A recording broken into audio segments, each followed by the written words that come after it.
Olá pessoal, tudo bem com vocês? Vamos começar hoje o estudo do livro de Gênesis. Vamos continuar o estudo da Bíblia.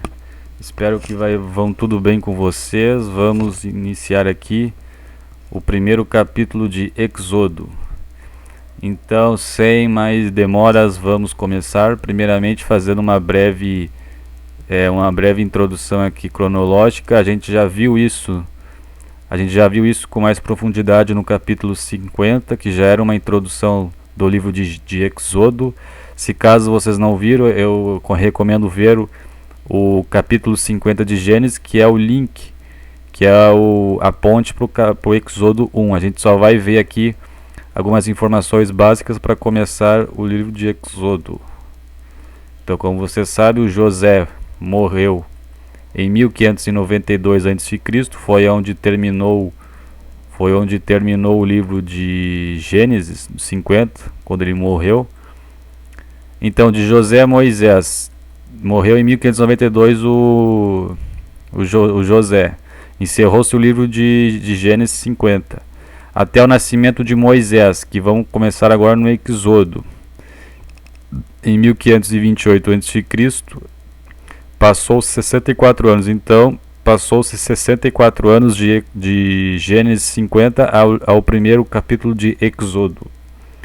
A escravidão literal vai durar 80 anos, vai descrever do nascimento de Moisés até 1448, quando ele vai tirar o povo do Egito. E isso, 80 anos é cravado, talvez um pouco mais se for o pai dele que teve o seu Moisés, né?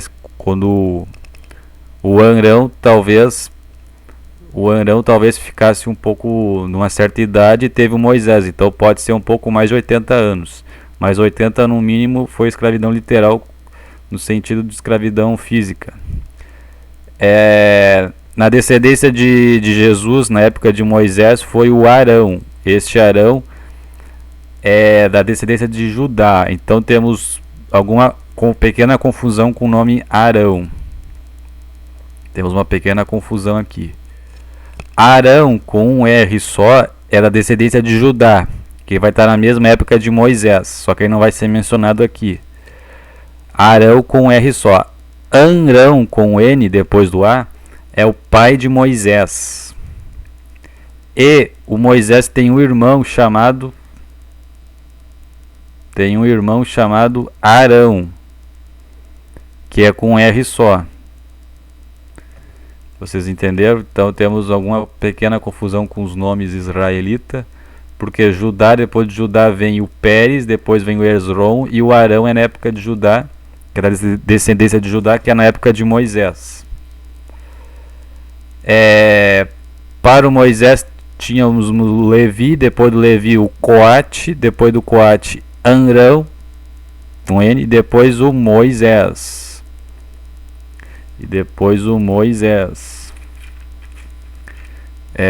O irmão dele se chama Arão.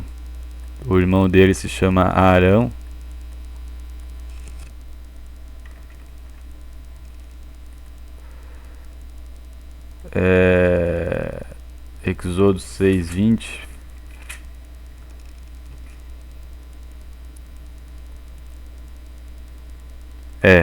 Arão é o irmão de Moisés. Então a gente tem 13 Arão, né? Vocês já viram aí como é que é. Então vamos começar o capítulo 1, nascimento de Moisés. Agora passamos para o período do Êxodo e peregrinação. Que houve aqui? Agora estamos no período do Êxodo e peregrinação. Agora estamos em outro período. Período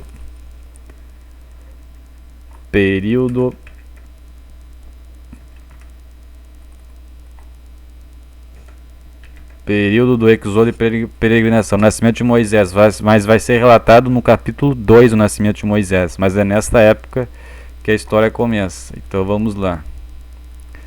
Os israelitas oprimidos. São estes, pois, os nomes dos filhos de Israel que entraram com Jacó, que é o mesmo nome de Israel, no Egito. Cada um com sua respectiva família. Então aqui vai dar uma recapitulada de quem entrou no Egito.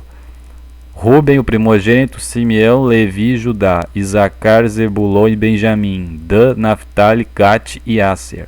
Ao todo, os descendentes de Jacó eram 70. José, porém, já estava no Egito. Então eles entraram com 70 pessoas no Egito e se proliferou este povo. Quanto tempo foi o tempo da proliferação? É outro tempo aqui, o tempo da proliferação.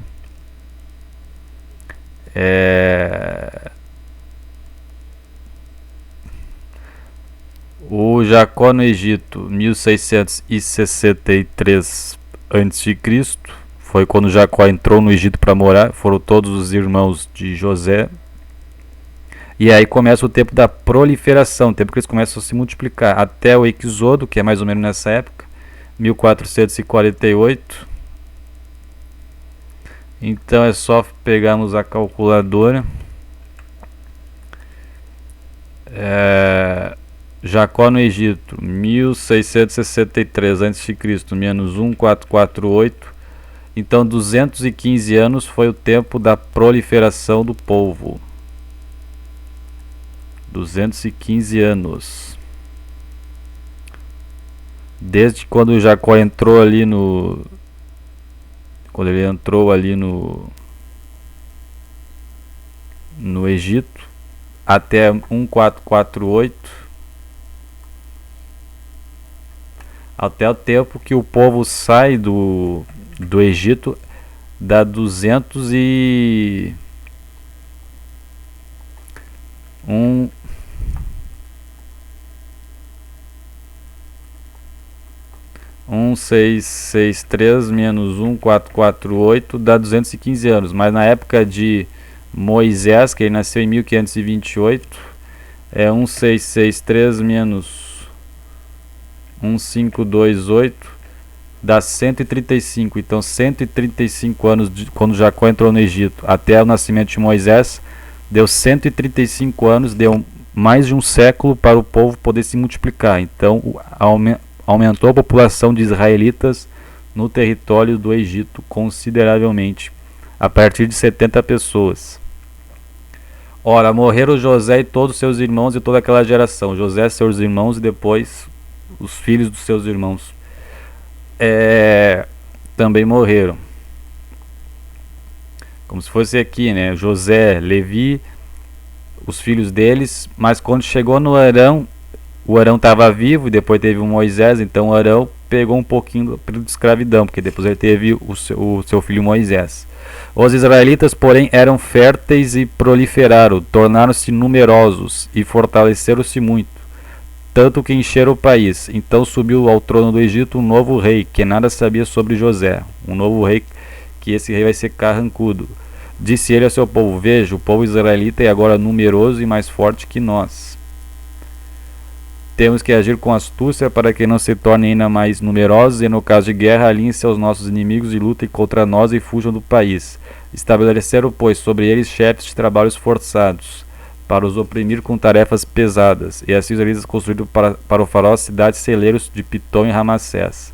Cidades celeiros são cidades para armazenamento de materiais para alimentos, cereais, enfim, né? Cidades celeiras para armazenamento de alimentos.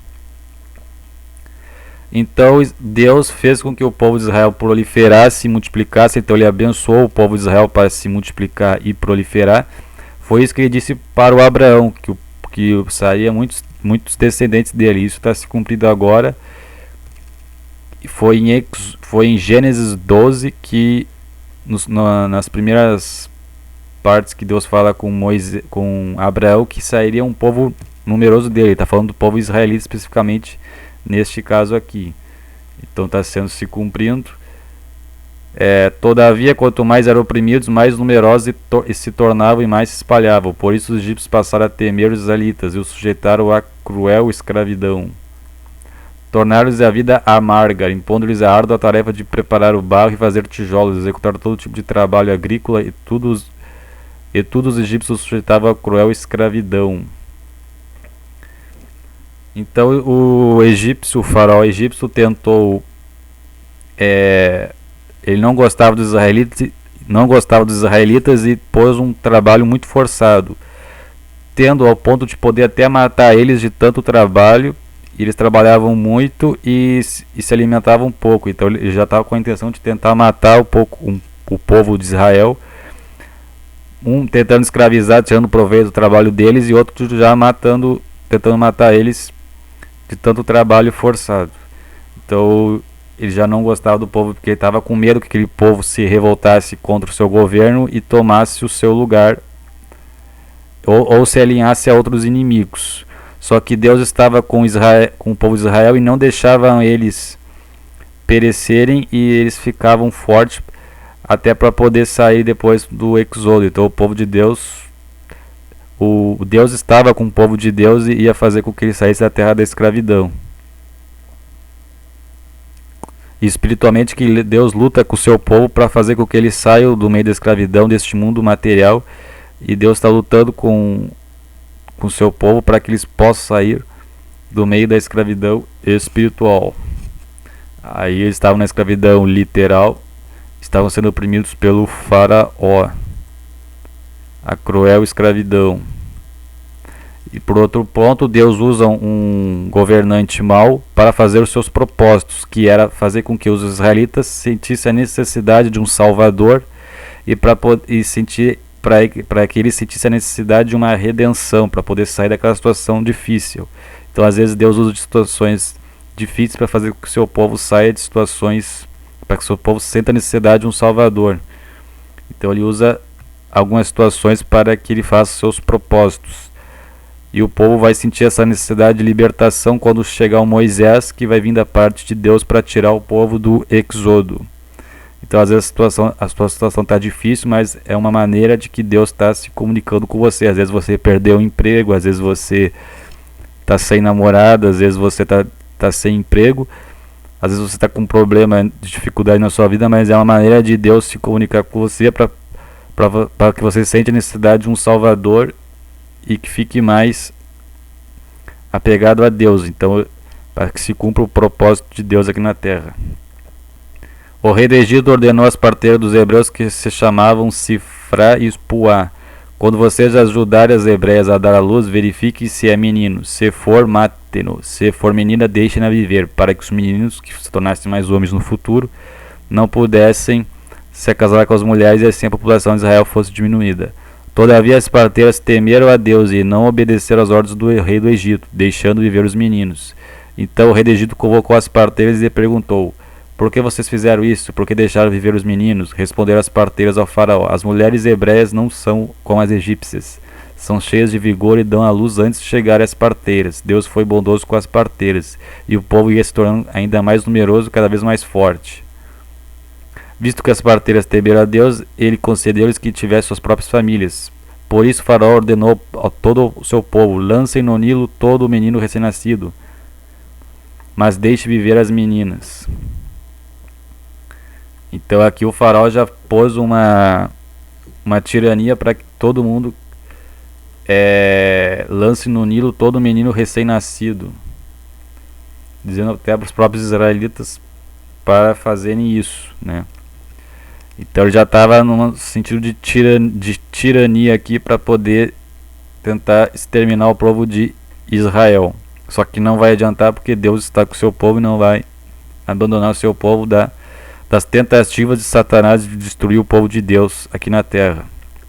Isso aqui estava sendo uma tentativa de Satanás pelo rei ali, que era muito malvado, que estava com influência de Satanás para destruir o povo de Deus. Só que Deus não vai deixar.